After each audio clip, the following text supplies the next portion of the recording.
Spiritual योग में आप सभी का हार्दिक स्वागत है। नवल किशोर की ओर से आप सभी को सादर नमस्कार।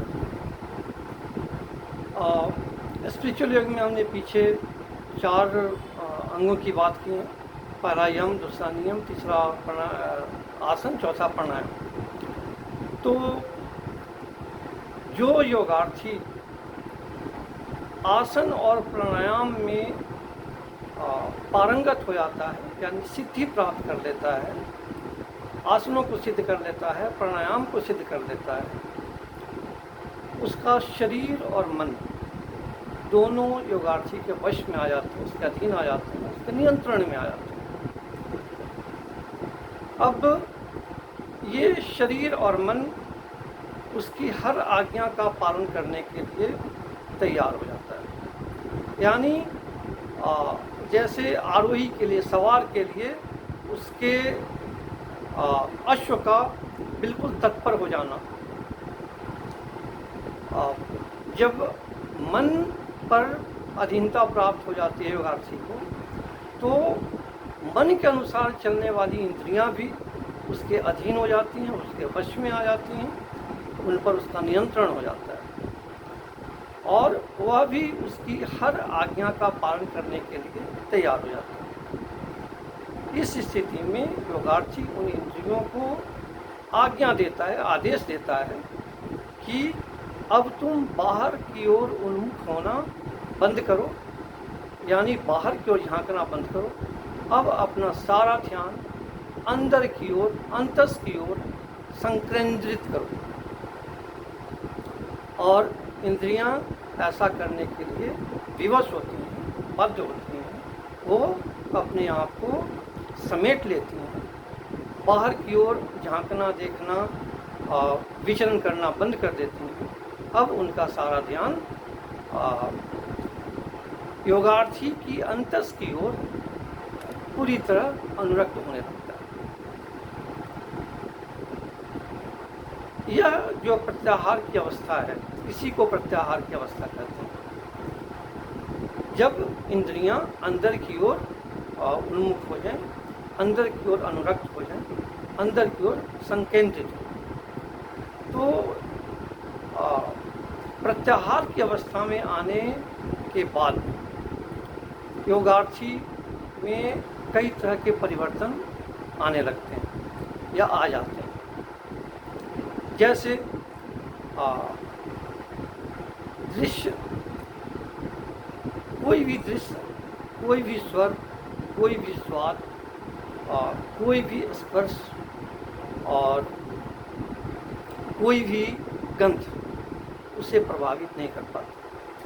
प्रिय और अप्रिय के बीच का द्वंद्व समाप्त हो जाता है। यानी प्रिय और अप्रिय को भेद करने वाले जो भाव होते हैं वो समाप्त हो जाते हैं। योगार्थी अब काम, क्रोध, लोभ, मोह और अहंकार से मुक्त हो जाते हैं। ये जो प्रत्याहार की अवस्था है, जिसमें इंद्रियां उसके आदेश को मानने के लिए विवश हो जाती हैं और योगार्थी आदेश देता है, यह जो आदेश देना है, यह यम नियम के आदर्शों पर चलते हुए, सिद्धांतों पर चलते हुए, आसनों और प्राणायाम से प्राप्त शक्ति और सामर्थ्य, साहस, इनका प्रस्फुटन है, इनकी अभिव्यक्ति। तो प्रत्याहार में, प्रत्याहार के द्वारा योगार्थी अपनी संचित शक्ति, सामर्थ्य और साहस को अभिव्यक्त करता है। इसके कारण उसके साहस, शक्ति और सामर्थ्य में और ज़्यादा वृद्धि होती है। अब हम अगर ग्रंथों की बात करें तो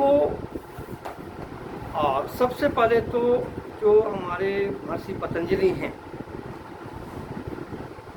वो महर्षि पतंजलि ने प्रत्याहार के बारे में अपने विचार रखे हैं। इनके विचार को प्रामाणिक माना जाता है। तो उनके अनुसार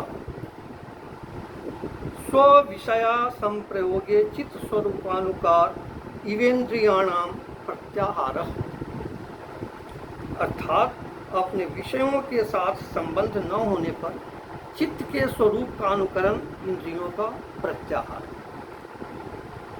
इसको सूत्रकार इसकी व्याख्या करते हुए आगे कहते हैं कि विषय कषाय सब विलीन हो जाते हैं, योगार्थी अंतरात्मा के ज्ञानदीप से स्वयं को आलोकित होकर बाहर के इंद्रिय जनित विषय कषाय को जला देता है एवं सम्यक दृष्टि प्राप्त कर लेता है।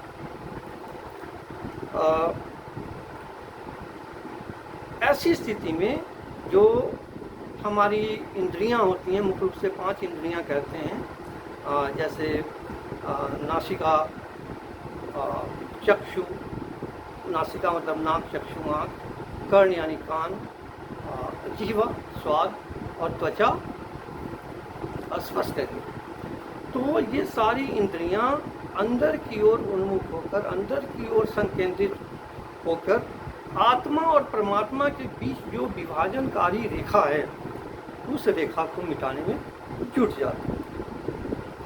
अब पतंजलि जी आगे कहते हैं कि ततः परमा वश्यतेन्द्रियाणाम, अर्थात उस प्रत्याहार से इंद्रियों का परम वशीकार होता है। इसकी काफ़ी विशद व्याख्या की जा सकती है, जिसके लिए अभी समय नहीं है, हम आगे इस पर और भी बात करेंगे आगे के वीडियो में। एक याज्ञवल्क हैं जिनका नाम आपने सुना होगा, जो राजा जनक के प्रमुख विद्वानों में से थे। तो उन्होंने कहा है कि स्वभावतः अपने अपने विषयों में विचरण करती हुई इंद्रियों का बलपूर्वक यानी जबरदस्ती एकाएक ही अंतस की ओर आकर्षण को ही प्रत्याहार कहा जाता है। विषयों से चित्त के निवृत्त होने पर जैसा चित्त का स्वरूप होता है वैसा ही इंद्रियों की एकाग्रता होना प्रत्याहार है, ये याज्ञवल्क्य जी के अनुसार है। अब जो गोरक्ष पद्धति है, यानी गुरु गोरक्षनाथ की ने जो पद्धति शुरू की थी, उसमें उन्होंने कहा कि 5 इंद्रियां हैं, वही आँखें हैं, नाक है, कान है, जीवा है, त्वचा है, और इन सब के विषय क्या हैं? तो आँखों के लिए देखना यानी दृश्य है, कानों के लिए सुनना यानी श्रवण है, जीवा के लिए स्वादन है, त्वचा के लिए स्पर्शन है और नाक के लिए सूंघना है। तो इन सब विषयों कषायों को इंद्रिय जनित जो विषय हैं, जो इंद्रियों का जो मूल रूप से काम है, उन कामों का विषय क्या है?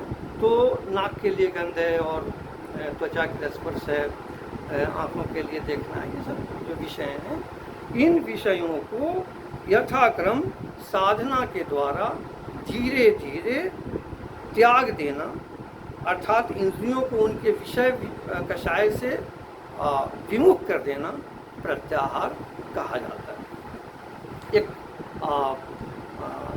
छोटा सा फर्क यहाँ दिखाई दे रहा होगा आपको कि जो पतंजलि जी हैं या याज्ञवल्क्य जी हैं, उनका कहना है कि योगार्थी आदेश दे अपनी इंद्रियों को कि अब तुम्हें ये नहीं करना है, और इंद्रियां तत्क्षण उसके आदेश का पालन करेंगी।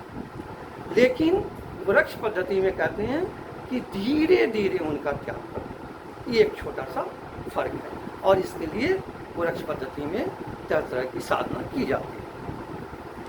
अब वृक्ष पद्धति के मुताबिक आसन और प्राणायाम को सिद्ध कर लेने के बाद मानसिक विषय विकार को हटाकर अपने स्वरूप में स्थित होना प्रत्याहार। ठीक उसी तरह से जैसे कछुआ परिस्थितियों के अनुसार अपने सिर, पैर या अन्य अंगों को सिकोड़ कर अपने कवच में, शेल में समेट लेता है, उसी ढंग से योगी भी प्रत्याहार की अवस्था में आकर अपने अपनी सारी इंद्रियों को उसके विषय कसाय से मुक्त कर, उससे विमुख कर, उनका संबंध तोड़कर अपने आप की ओर उनको खींच लेता है, समेट लेता है। तो प्रत्याहार से पहले व्यक्ति में साहस, शक्ति और सामर्थ्य इतनी आ जाती है कि अपनी इंद्रियों को आदेश दे सकता है, मन और शरीर को आदेश दे सकता है। और प्रत्याहार की अवस्था में आ जाने के बाद उसकी शक्तियाँ और कई गुना बढ़ जाती हैं, उसकी सामर्थ्य कई गुना बढ़ जाती है, उसकी योग्यता कई गुना बढ़ जाती है और उसका साहस भी कई गुना बढ़ जाता है।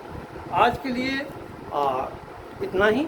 अगले वीडियो में हम लोग योग के छठे अंग यानी धारणा की बात करेंगे, जो प्रत्याहार से प्राप्त शक्तियों का प्रस्फुटन। आज के लिए इतना ही। नमस्कार।